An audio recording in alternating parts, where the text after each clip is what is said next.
Olá, alunos dos segundos e terceiros ensinos médios. Aqui é a professora Fátima Alonso, disciplina Língua Portuguesa. Trabalharemos hoje os termos integrantes da oração. Termos integrantes da oração são os termos que compõem a oração, integrando o sentido do verbo e dos substantivos presentes nela. Os termos integrantes, eles são necessários em determinadas frases, porque sozinhos, alguns verbos ou substantivos não possuem um sentido completo. São termos integrantes da oração: complementos verbais, que são o objeto direto e o objeto indireto, complementos nominais e agente da passiva. Complementos verbais são aqueles que completam o sentido de verbos transitivos com ou sem o auxílio de uma preposição. Para a gente iniciar a fala sobre complementos verbais, é necessário primeiro relembrar o que são verbos transitivos. Então, verbos transitivos são os verbos que precisam de complementos verbais para completar o seu sentido, ou seja, eles não têm sentido completo. Os verbos transitivos, eles podem ser diretos e indiretos. Qual a diferença principal entre eles?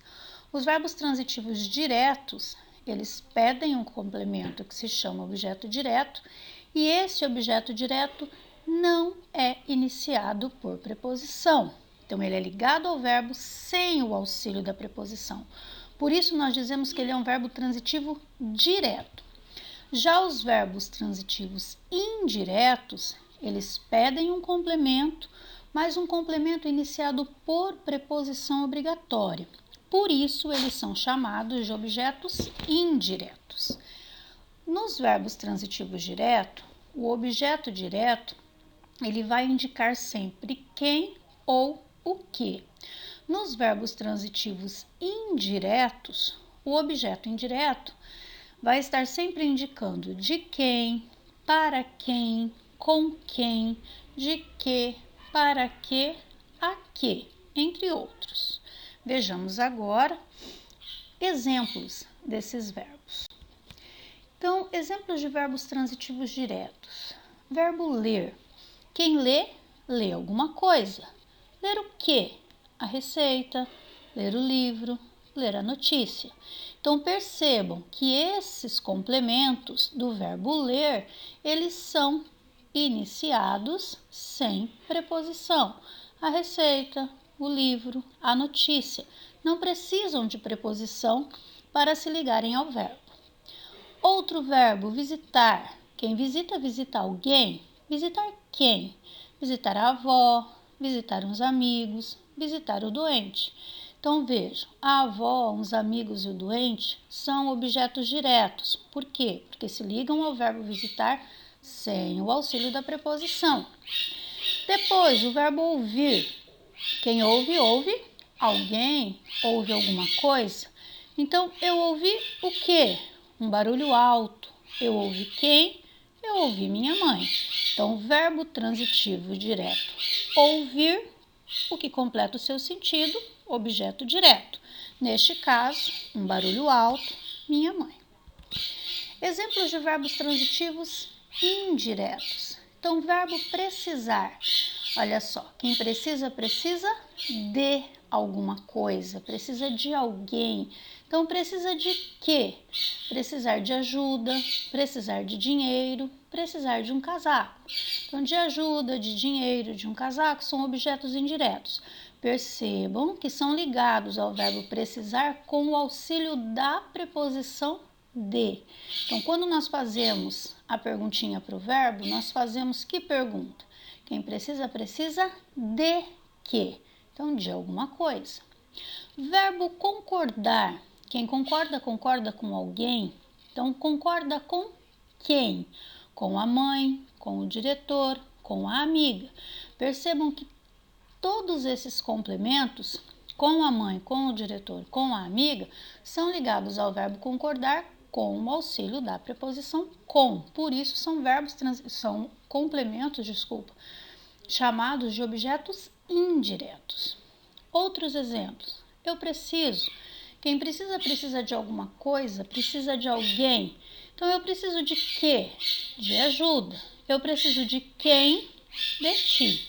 Então, o verbo transitivo indireto é o verbo precisar. O que completa o seu sentido é um objeto indireto, iniciado pela preposição de. Então, preciso de ajuda, preciso de ti. Verbo acreditar. Quem acredita, acredita em alguma coisa, acredita em alguém. Então, acredito em quê? Em vida extraterrestre. Acredito em quem? Acredito em você. Então, verbo transitivo indireto. Acreditar, objeto indireto, iniciado pela preposição em. Eu tenho aí em vida extraterrestre, em você. Complemento nominal, mais um termo integrante da oração. É o termo da oração que sempre vem precedido por uma preposição, ou seja, ele vem iniciado pela preposição. Pode ser a preposição de, a, com, em, por. Completa sempre o sentido de um substantivo abstrato, de um adjetivo ou de um advérbio, que sozinhos têm significado incompleto. Então, percebam aqui os exemplos. Por exemplo, se eu digo assim, eu sinto ciúmes, mas quem sente ciúme tem que sentir ciúme de alguém. Então, Mariana, ela tem ciúmes, mas ela tem ciúmes de quem? De Tatiana. Então, de Tatiana está completando o sentido do substantivo abstrato ciúmes. Por isso, de Tatiana é um complemento nominal. Quem sente respeito, tem respeito por alguém. Então, percebam a frase, deve haver respeito. Por quem? Por todos. Então, veja, eu estou completando o sentido de um substantivo abstrato, neste caso, o respeito. Então, quem tem respeito por alguém. Então, deve haver respeito por todos. Complemento nominal. Agora, exemplos de adjetivos que pedem complemento. Veja, se você é consciente de alguma coisa. Então, ainda não estou consciente, mas consciente de quê? Das mudanças. Então, percebam, das mudanças é o complemento nominal do adjetivo consciente. Essencial. Se alguma coisa é essencial para alguma coisa também. Então, esta formação é essencial para meu desenvolvimento profissional. Então, perceba, está completando o sentido do adjetivo essencial, é um complemento nominal. Exemplos de advérbios que pedem complemento nominal. Veja, relativamente. Pedro nada sabe relativamente, mas relativamente a quê? A essa notícia. É um complemento nominal. Longe, mantenha-se longe. Mas de quem? Mantenha-se longe de mim. Novamente, complemento nominal. Para finalizar, nós temos aqui o agente da passiva, que é o terceiro termo integrante que ele menciona para nós. Então, o que são agentes da passiva? Então, são termos que existem apenas em orações na voz passiva analítica. Indica quem pratica a ação, uma vez que, na voz passiva analítica, o sujeito é quem recebe, quem sofre a ação. Então, esse termo que pratica a ação dentro da voz passiva analítica é chamado de agente da passiva. É um termo preposicionado, ou seja, vem sempre iniciado por uma preposição, no caso aí a preposição por, e as suas formas flexionadas, que seriam pelo, pela, pelos ou pelas. Percebam os exemplos. A apresentação foi realizada pela professora de filosofia. O sujeito da minha oração é a apresentação, mas ela recebe a ação de ser realizada. Quem realiza? A professora de filosofia. Ela é o meu agente da passiva. Todo o trabalho foi feito por mim. O trabalho ele foi feito, ele sofreu a ação de ser feito, mas quem fez? Fui eu. Então, todo o trabalho foi feito por mim. Por mim é um agente da passiva. O paciente foi acompanhado pela enfermeira.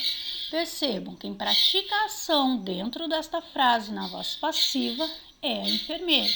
Então, todo termo que dentro da voz passiva pratica a ação do verbo é chamado de agente da passiva.